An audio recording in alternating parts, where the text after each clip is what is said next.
உங்கள் தங்க நகையை அதிக விலைக்கு விற்கவும் மற்றும் அடகில் இருக்கும் தங்க நகையை மீட்டெடுத்து அதிக விலைக்கு விற்கவும் உடனே அணுகவும் பிரைம் கோல்டு ஹப் 9840551787.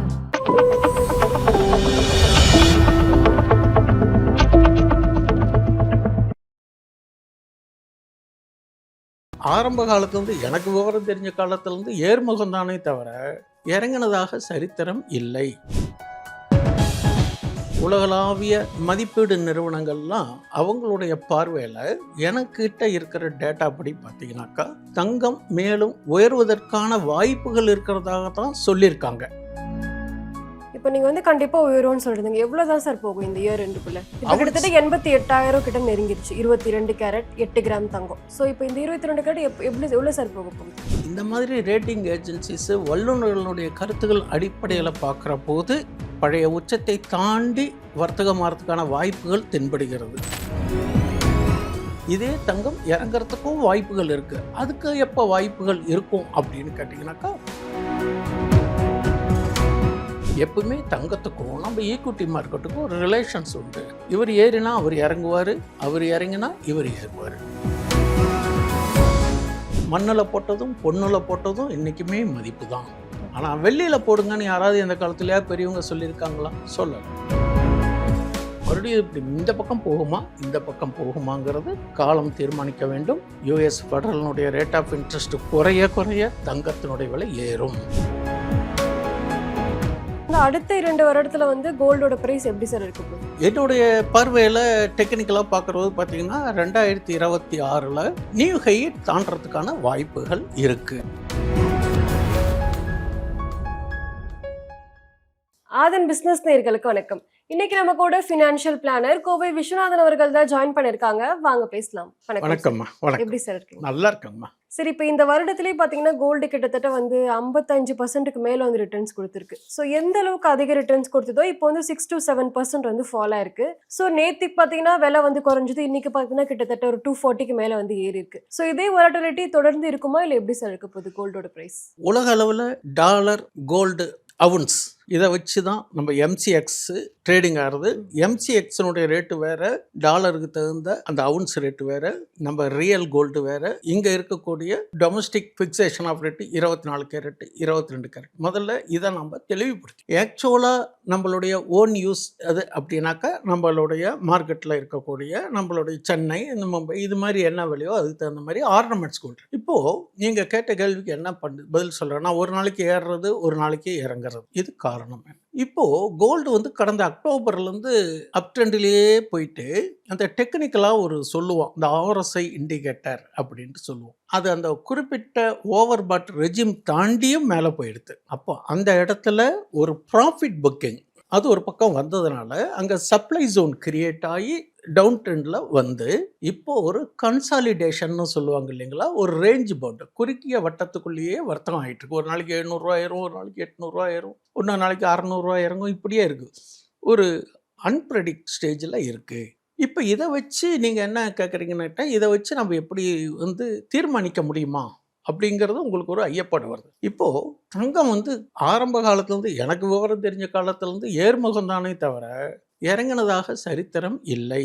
இப்போ நான் ஒரு சின்ன ஒரு டேட்டா தரேன். இதில் 2010 தங்கத்தினுடைய விலையும் இன்னைக்கு இருக்கிற விலையும் தரேன். அப்போ இதை பார்க்குற போது உங்களுடைய கேள்விக்கான பதில் இதில் கிடைக்கிறதுக்கு வாய்ப்புகள் இருக்குது. இப்போ 2010 பார்த்தீங்கன்னாக்கா 18,500, அடுத்தது 2011 26,400, 2012 31,050, 2013 29,600, 2014 28,006.50. அந்த இடம் மட்டும் கொஞ்சம் சின்ன கரெக்ஷன் வந்து கன்சல்டேஷன் ஆயிருக்கு. அதே நிலைமை தான் இப்போவும் இருக்கு. அப்புறம் 2015 26,343.50, 2016 28,623.50, 2017 பார்த்தீங்கன்னா 29,667.50, 2018 31,438 ரூபாய், 2019 35,220, 2020 அங்கிருந்து ரொம்ப ஹை ஏறி இருக்கு 48,651, அப்புறம் 2021 இந்த கோவிட் பீரியடில் அப்படியே ஒரு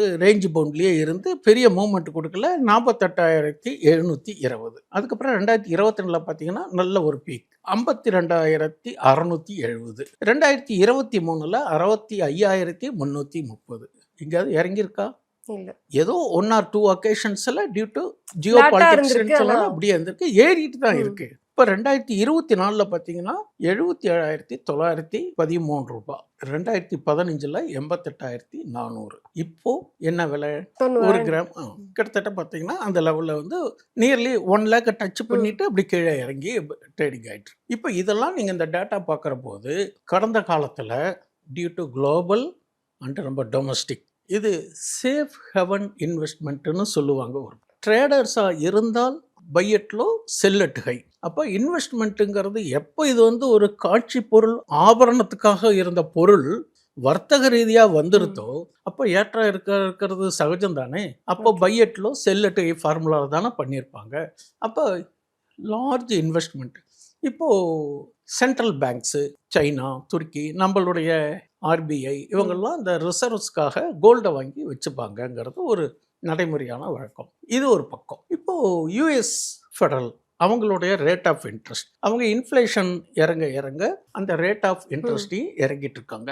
சப்ஜெக்ட் டு டாலர் ரிவைஸ் ஆகுது. அதுக்கு தகுந்த மாதிரி பாண்டினுடைய ரேட்டும் ஏற்ற இறக்கங்கள் இருக்கு. இதை பேஸ் பண்ணி தான் பர் அவுன்ஸ்னு சொல்லுவாங்க. அங்கே அந்த அவுன்ஸுக்கு ரேட்டை ஃபிக்ஸ் பண்ணி கோல்டும் அதுக்கு தகுந்த மாதிரி டான்ஸ் ஆடின்னு இருக்குன்னு நான் சொல்லுவேன். ஒரு நிலைப்பாடு இல்லாமல் இருக்கு. இப்போ நீங்க சொன்ன மாதிரி நிலைப்பாடு இல்லாம தான் ரொம்ப ஃப்ளக்சுவேட்டா வந்து போயிட்டு இருக்கு. ஒரு நாளைக்கு ஏறுறது இறங்குறது இப்படி. ஸோ இதே நிலைமையே போயிட்டு இருந்தா எவ்வளோ சார் கோல்டு வந்து ஏறும் இதுக்கு மேல?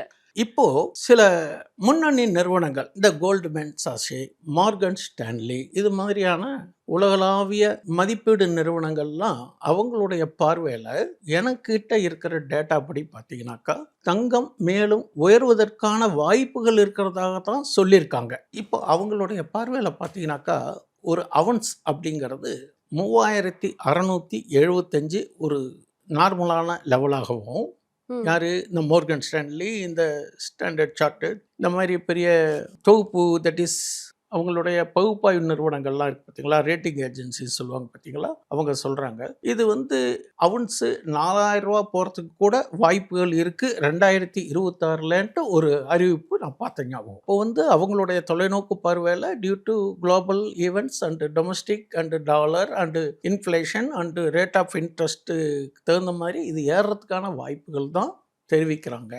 அப்போது இந்த உக்ரைன் ரஷ்யா வார் மற்றும் அந்த ரேட் ஆஃப் இன்ட்ரெஸ்டினுடைய ரிவிஷன், அதனால் 2026 தங்கம் உயர்வதற்கான புள்ளி விவரங்கள் அடிப்படையில் டெக்னிக்கல் சொல்கிறதாக அவங்களுடைய வியூஸ் தெரிவிச்சிருக்காங்கன்ட்டு நான் சொல்கிறேன். இப்போ நீங்கள் வந்து கண்டிப்பாக உயரும்னு சொல்கிறீங்க. எவ்வளோ தான் சார் போகும் இந்த இயர் ரெண்டுக்குள்ளே? அதுதான் ஒரு இப்போ கிட்டத்தட்ட 88,000 கிட்ட நெருங்கிருச்சு. 22 கேரட் 8 கிராம் தங்கம். ஸோ இப்போ இந்த 22 கேரட் எவ்வளோ சார் போக போகுது? இந்த மாதிரி ரேட்டிங் ஏஜென்சிஸு வல்லுநர்களுடைய கருத்துக்கள் அடிப்படையில் பார்க்குற போது பழைய உச்சத்தை தாண்டி வர்த்தகமாகறதுக்கான வாய்ப்புகள் தென்படுகிறது. காரணம் என்ன அப்படின்னு கேட்டிங்கன்னா US dollar, Trump tariff policy, ஆர்பிஐனுடைய credit policy, central bank of சைனானுடைய ரிசர்வு, அவங்கெல்லாம் இன்னும் வாங்கிக்கிட்டு தான் இருக்காங்க. எப்போ இது குறையறதுக்கான வாய்ப்புகள், சந்தையில் வந்து ஏற்றம் இறக்கம் ரெண்டும் என்பது யாருனாலையும் தீர்மானிக்க முடியாது. இதே தங்கம் இறங்குறதுக்கும் வாய்ப்புகள் இருக்குது. அதுக்கு எப்போ வாய்ப்புகள் இருக்கும் அப்படின்னு கேட்டிங்கனாக்கா ஒரு சைனாவோ அல்லது ஒரு இந்தியாவோ அல்லது வேறு முதலீட்டுக்காக தட் இஸ் ரிசோர்ஸ்க்காக வாங்குறத திடீர்னு நிறுத்திட்டாலோ அல்லது ஏதாவது செல் ஆஃப் கொடுத்தாலோ அப்போ இது கூல் ஆஃப் ஆகிறதுக்கு வாய்ப்புகளும் உண்டு. பட் தொலைநோக்கு பார்வையில் பார்க்குற போது அந்த முன்னணி ரேட்டிங் ஏஜென்சிஸ்ன்னு சொல்கிறாங்க இல்லையா, அவங்களுடைய கண்ணோட்டத்தில் இது அவுன்ஸ் 4000 ரூபா போகிறதுக்கான வாய்ப்புகள் இருக்குன்ட்டு சொல்கிறாங்க. இப்போ நான் முன்னாடி கொடுத்த டேட்டா 10 வருஷத்து டேட்டா பார்த்தீங்கன்னா எங்கேயாவது வந்து இறங்கி கரெக்ஷன் ஆயிருக்கான்னு பார்த்தா சற்று யோசனை பண்ண வேண்டிய விஷயமா தான் இருக்குது. ஏன்னா கடந்த கால டேட்டா அப்படி இருக்கிற போது எதிர்காலத்துலேயும் பெரிய கரெக்ஷன்ஸ் வராது, பெரிய கரெக்ஷன்ஸ்க்கான வாய்ப்புகள் இல்லை அப்படிங்கிறத அவங்களுடைய கண்ணோட்டத்தை நான் உங்கள்கிட்ட சொல்கிறேன். ஏன்னு கேட்டால்னா மார்க்கெட்டில் anything may be happen at any time without assigning any reason. But இப்போ குளோபல் டென்ஷன்ஸ் இருக்கிறதுனால ரெண்டாவது பல்வேறு காரணிகள் வந்து தங்கத்துக்கு சாதகமாக இருக்குது. அதனால தான் பங்கு சந்தையும் ஒரு ஸ்டெபிலிட்டி இல்லாமல் அந்த 25,300லேருந்து 26,000 ரூபாய்க்குள்ளேயே ஏறி இறங்கிட்டு ஒரு ரேஞ்ச் பவுண்டுன்னு சொல்கிறாங்க இல்லையா, அந்த லெவலில் ட்ரேடிங் ஆகிட்டு இருக்கு.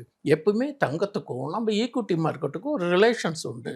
இவர் ஏறினா அவர் இறங்குவார், அவர் இறங்கினா இவர் ஏறுவார். அப்போ கோல்டு ஏறி இருக்குங்கிற போது சில்வர்னு ஒன்று சப்ஜெக்ட் ஒன்று இடையில விட்டது காரணமானது ஆர்டிஃபிஷியல் கிரியேஷனுங்கிறது என்னுடைய பாயிண்ட் ஆஃப் வியூ. தங்கம் ஏறிக்கிட்டே போயிட்டு இருக்குங்கிற போது ஒரு இன்வெஸ்டர்ஸ் ட்ரேடிங் பாயிண்ட் ஆஃப் வியூவில் அதை பூஸ்ட் பண்ணி ஏற்றி விட்டு அதை கரெக்ஷன் பண்ணி ப்ராஃபிட் புக் பண்ணிட்டாங்க.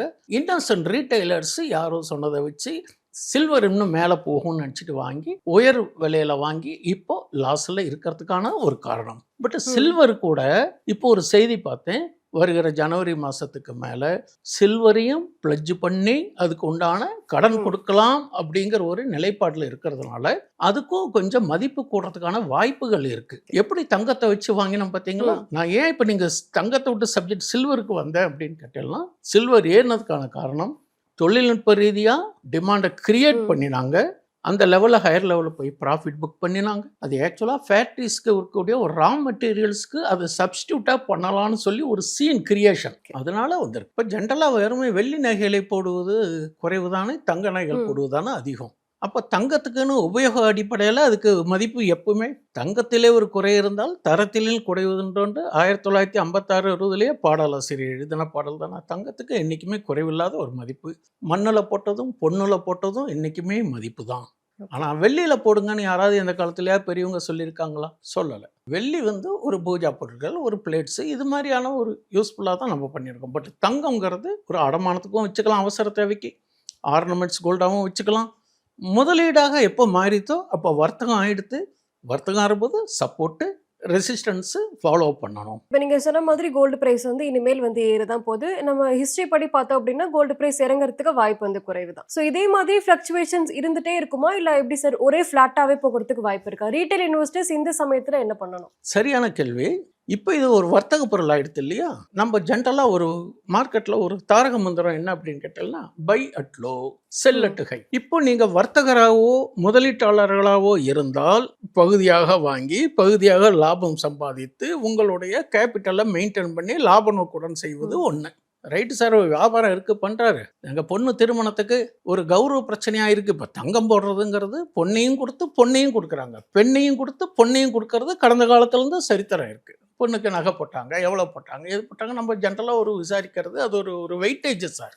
அப்படி பார்க்குற போது ஒரு நார்மல் மேன் இந்த தங்கத்தை எப்படி சார் வாங்குறது? சாமானியன் எப்படி உபயோகத்துக்கு பண்ணுறதுன்னா கொஞ்சம் கொஞ்சமாக தான் வாங்கிக்கணும். இறங்குற போது வாங்கணும், கொஞ்சம் ஏறினாலும் வாங்கணும், அதுக்கப்புறம் இறங்கினாலும் வாங்கணும். மார்க்கெட்டை எப்பப்பெல்லாம் பையிங் ஆப்பர்ச்சுனிட்டிஸ் கொடுக்கறதோ அப்பப்பெல்லாம் வாங்கி சேமிப்பு பண்ணி தான் நம்ம அதை டெவலப் பண்ண முடியுங்கிறது கடந்த காலத்தினுடைய டெக்னிக்கல் அடிப்படையில் ஏற்ற இறக்கங்களுக்கான காரணம். இது ஃபுல்லாக இனிமேல் ஏறும்னு சொல்லணும். ஏன்னா இது அந்த ரேஞ்ச் பவுண்ட் அந்த 50 அண்ட் சரௌண்டிங்ஸில் இருக்குது. ஜென்ரலாக ஒரு RSIயில் 30 வாங்கும் இடம், தட் இஸ் ஓவர் சோல்டு. 50ங்கிறது the cat is on the வால்னு சொல்லுவோம்.